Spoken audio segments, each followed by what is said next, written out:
Hello everyone and welcome to history class. आज की इस वीडियो में हम शुरू करने वाले हैं British economic policies in India, जिसमें हम पढ़ेंगे कमर्शियल पॉलिसी के बारे में।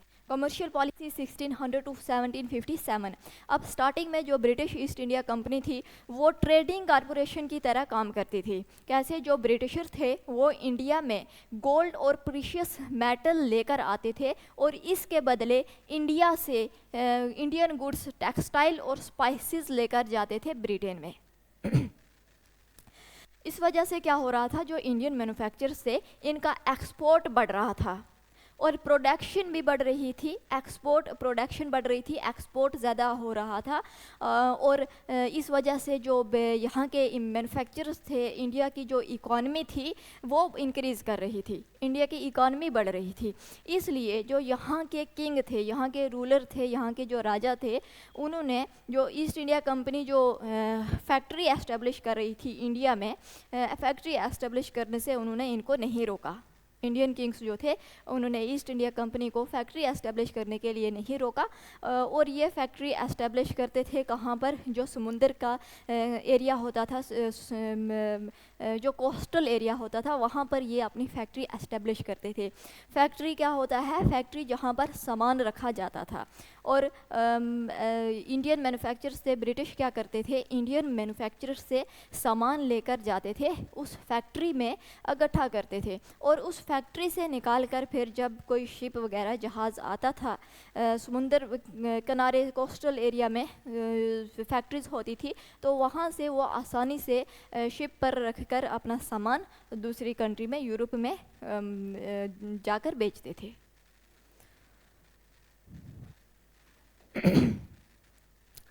अब क्या होता है, जो इंडियन मैन्युफैक्चरर्स हैं उनको तो फ़ायदा हो रहा है, उनकी प्रोडक्शन इंक्रीज़ हो रही है, उनका एक्सपोर्ट हो रहा है, इनकम बढ़ रही है, तो इंडियन मैन्युफैक्चरर्स को तो फ़ायदा है। लेकिन जो ब्रिटिश मैन्युफैक्चरर्स थे,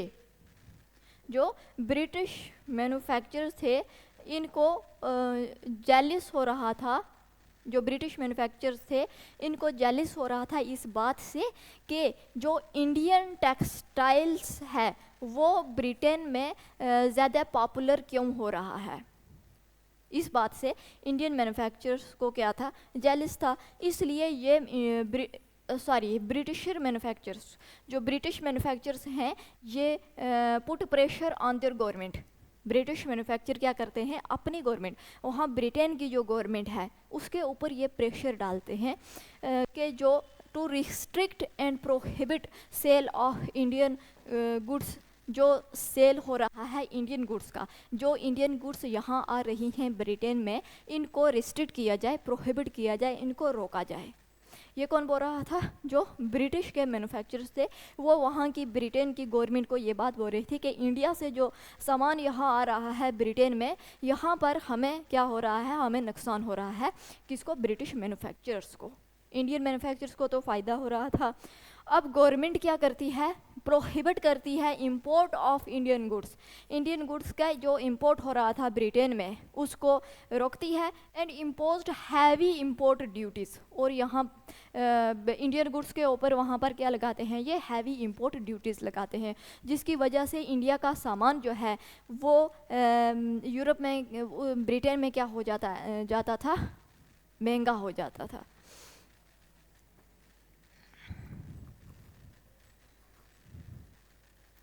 अब क्या होता है? After battle of Plassey 1757 and battle of Buxar 1764, इसके बाद क्या होता है? जो पॉलिटिकल पावर है बंगाल की वो ब्रिटिशर के पास चली जाती है।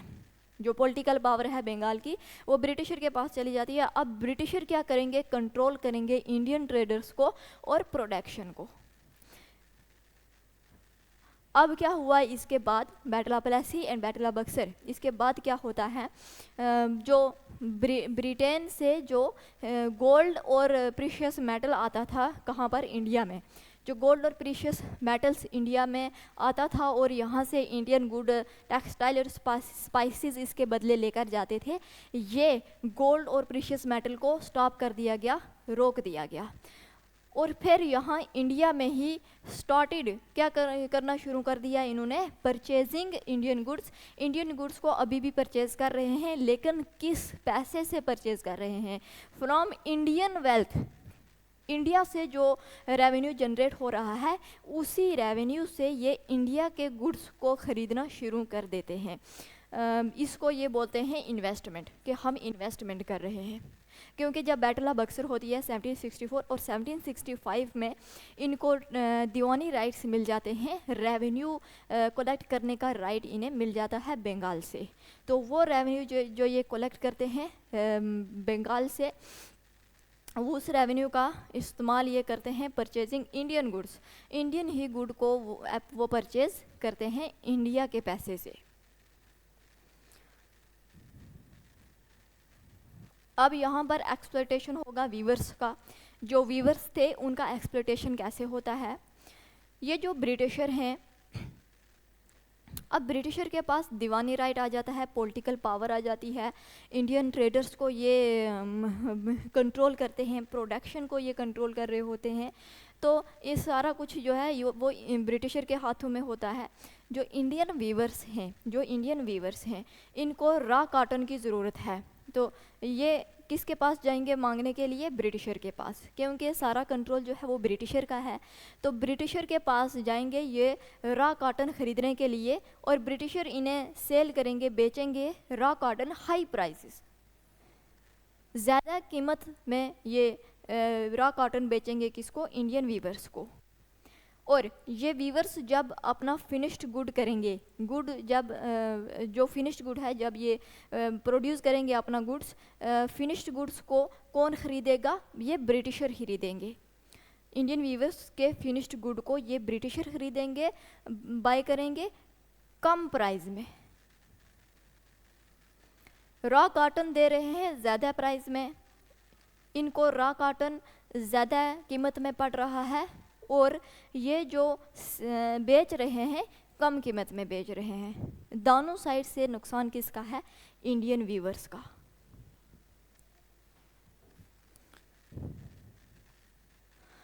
अब क्या होता है, जो इंडस्ट्रियल रेवोल्यूशन आता है यूरोप में, इंडस्ट्रियल रेवोल्यूशन के आने से जो ब्रिटेन की इकॉनमी है वो ट्रांसफॉर्म हो जाती है, ट्रांसफॉर्म्ड ब्रिटेन्स इकॉनमी। अब ये ब्रिटेन की इकॉनमी ट्रांसफॉर्म्ड कैसे होगी, इसके क्या क्या फैक्टर्स हैं, ये फैक्टर हम देखेंगे। सबसे पहले जो ब्रिटिश का ओवरसी ट्रेड होता है वो एक्सपेंड होता है रैपिडली, ओवरसी ट्रेड जो है वो अच्छे से चल रहा होता है।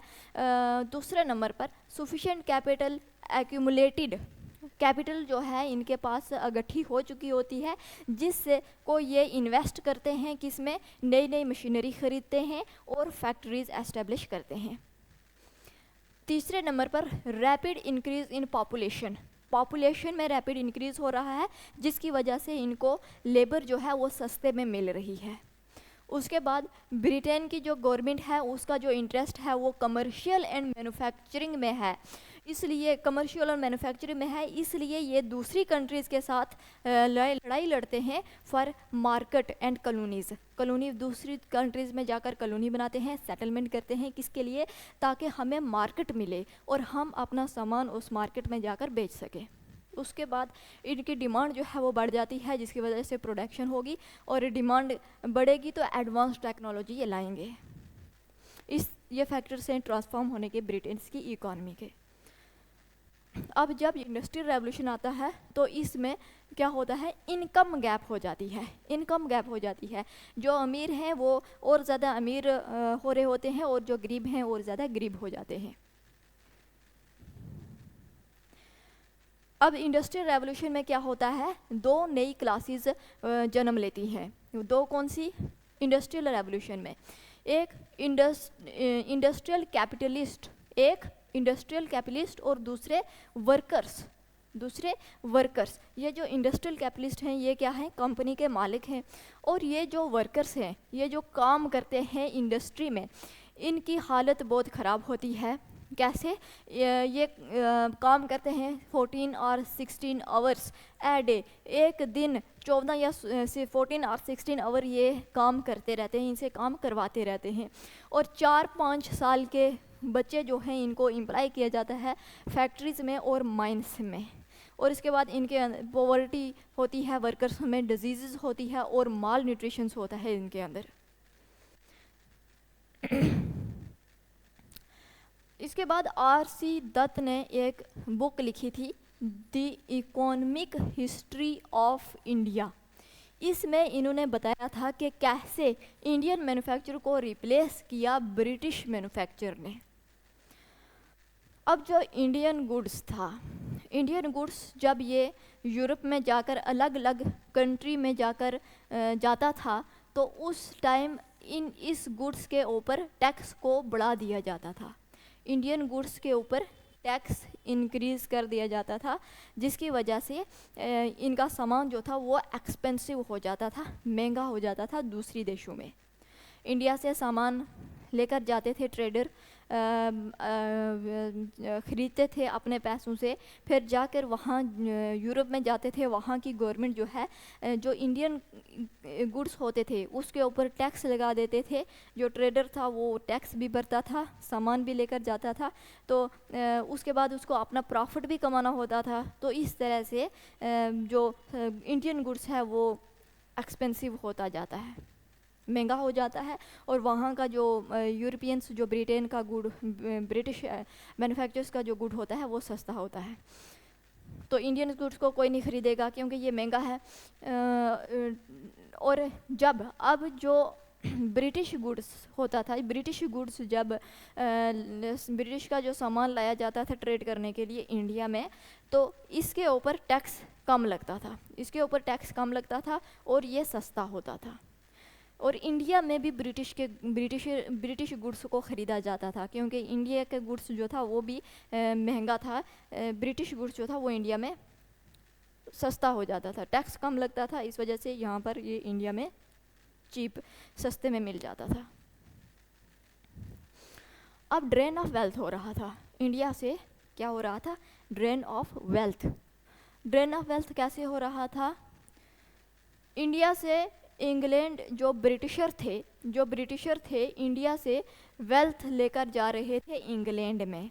ब्रिटिशर क्या कर रहे थे? इंडिया से वेल्थ लेकर जा रहे थे इंग्लैंड में, लेकिन इस वेल्थ के बदले ये इंडियंस को कुछ भी नहीं देते थे।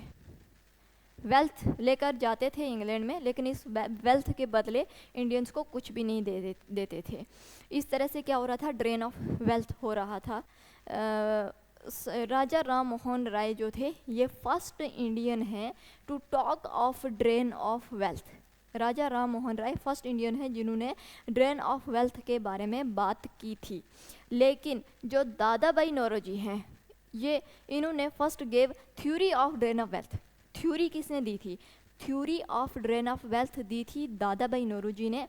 लेकिन सबसे पहले ड्रेन ऑफ वेल्थ के बारे में बात किसने की थी? बात की थी राजा राम मोहन राय ने। और थ्योरी किसने दी थी? दादा भाई नौरोजी ने। अब development of means of transport and communication. Transport और कम्युनिकेशन का डेवलपमेंट होगा इंडिया में। इंडिया में क्यों? ब्रिटिशर करेंगे। क्यों करेंगे? क्योंकि यहाँ पर उन्हीं को फ़ायदा था कम्युनिकेशन और ट्रांसपोर्टेशन का, क्योंकि सामान एक जगह से दूसरी जगह ले जाने के लिए आसानी हो जाती और आसानी से वो ट्रेड कर सकते थे। कम्युनिकेशन और ट्रांसपोर्ट का डेवलपमेंट इसलिए वो इंडिया में करते हैं। सबसे पहले GT road, grand trunk road, Calcutta to Delhi ये बनाई जाती है। स्टार्ट करते हैं 1839 में और 1850s में ये जाकर कंप्लीट होती है। उसके बाद फर्स्ट रेलवे इंजन डिज़ाइन किया जाता है। कौन करता है? भाई जॉर्ज स्टेफसन ये डिज़ाइन करता है किसको? फर्स्ट रेलवे इंजन को। और अब जब ये चलाते हैं इंग्लैंड में ट्रायल होता है तो ये अंग्रेज़ जो है ये सोचते हैं कि इंडिया में भी एक रेलवे लाइन होनी चाहिए, क्योंकि इनको सामान जो है ट्रेड करने में जो है वो आसानी हो जाती एक जगह से दूसरी जगह जाने में। इसलिए ये क्या करते हैं? First railway line running from Bombay to Thane ये पहली रेलवे लाइन बनाते हैं बॉम्बे टू थाने, और इसको खोलते हैं ओपन 1853 में। उसके बाद पोस्टल सिस्टम लाया जाता है, इंट्रोड्यूस किया जाता है टेलीग्राफ को। First telegraph line from Calcutta to Agra, और पोस्टल स्टैम्प्स को भी लाया जाता है। ये काम होते हैं, उस टाइम गवर्नर जनरल होता है लॉर्ड डलहौजी। अब हम पढ़ेंगे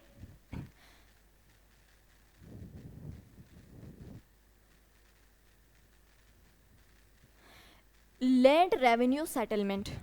लैंड रेवेन्यू सेटलमेंट को पढ़ेंगे। Land revenue settlement, 3 land revenue settlement है, परमानेंट जिसको ज़मींदारी भी बोलते हैं, ryotwari and Mahalwari. Permanent settlement जो है ये कहाँ पर ब्रिटिशर ने लाया था, इंट्रोड्यूस किया था, बंगाल, बिहार और उड़ीसा, इन जगहों पर परमानेंट सेटलमेंट को ब्रिटिशर ने इंट्रोड्यूस किया था। महलवारी सिस्टम को नॉर्थ वेस्ट फ्रंटियर, पंजाब का एरिया हो गया, यूपी और सेंट्रल इंडिया हो गया, इस एरिया पर महलवारी सिस्टम लागू किया गया था। और रैयतवारी सिस्टम जो था ये बॉम्बे मद्रास में इंट्रोड्यूस किया था अंग्रेज़ों ने। उसके बाद हम सबसे पहले हम पढ़ते हैं परमानेंट सेटलमेंट के बारे में। सबसे पहले हम पढ़ेंगे परमानेंट सेटलमेंट के बारे में। इसको सबसे पहले इम्प्लीमेंट किसने किया था? इम्प्लीमेंट किया था लॉर्ड कॉर्नवालिस ने। कब किया था? 1793 में। और इसको प्लान किसने किया? इसको प्लान किसने किया था? जॉन शोर ने प्लान किया था और इम्प्लीमेंट किया था लॉर्ड कॉर्नवालिस ने। कब? 1793 में। और फर्स्ट इम्प्लीमेंटेड इन बंगाल, सबसे पहले इसको लगाया था, लागू किया था कहाँ पर? बंगाल में। इन दिस सेटलमेंट, ये जो परमानेंट सेटलमेंट है इसमें जो ज़मींदार थे,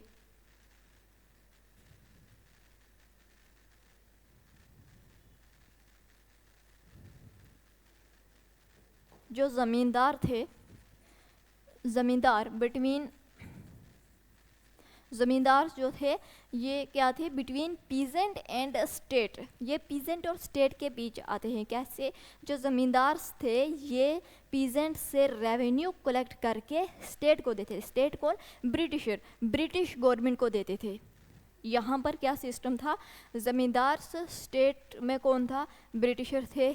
ये ज़मींदार को बोलते थे, ज़मींदार जो थे ये पीजेंट के पास जाते थे, इन पीजेंट से रेवेन्यू कलेक्ट करके ये ज़मींदार ब्रिटिश को आकर देते थे।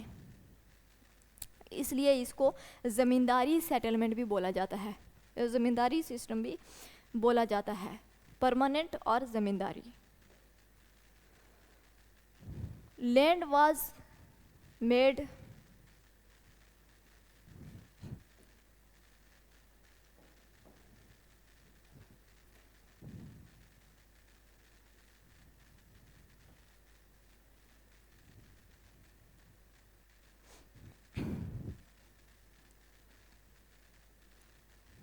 land was made private property, private property of zamindar, private property of zamindar. Hereditary, ये लैंड को क्या बना दिया था? हेरिडिटरी बना दिया था।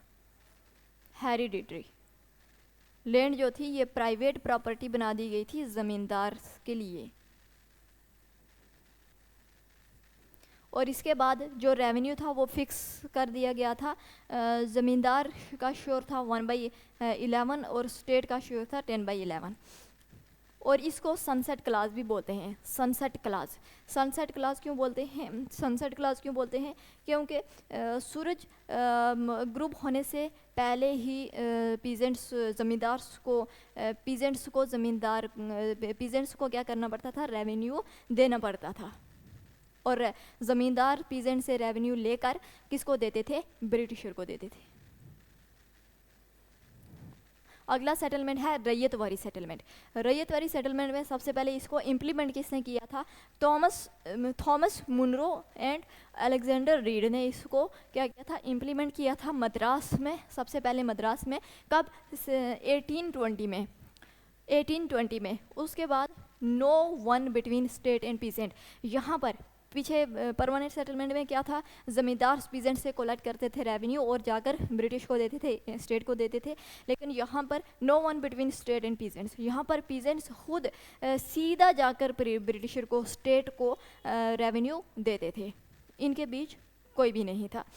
अब लैंड जो है वो प्राइवेट प्रॉपर्टी बना दी गई थी किसकी, पीजेंट्स की।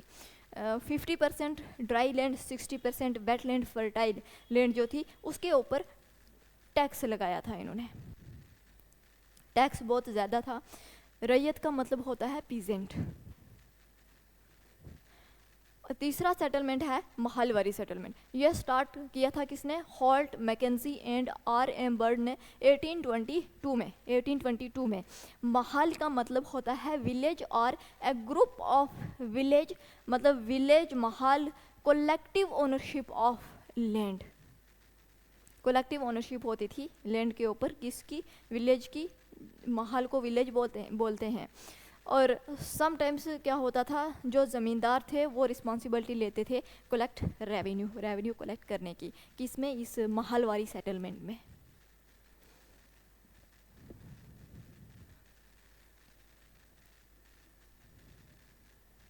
ये 3 सेटलमेंट थे ब्रिटिशर के। इस वीडियो में इतना ही रखते हैं, आगे नेक्स्ट वीडियो में करेंगे। Thank you so much.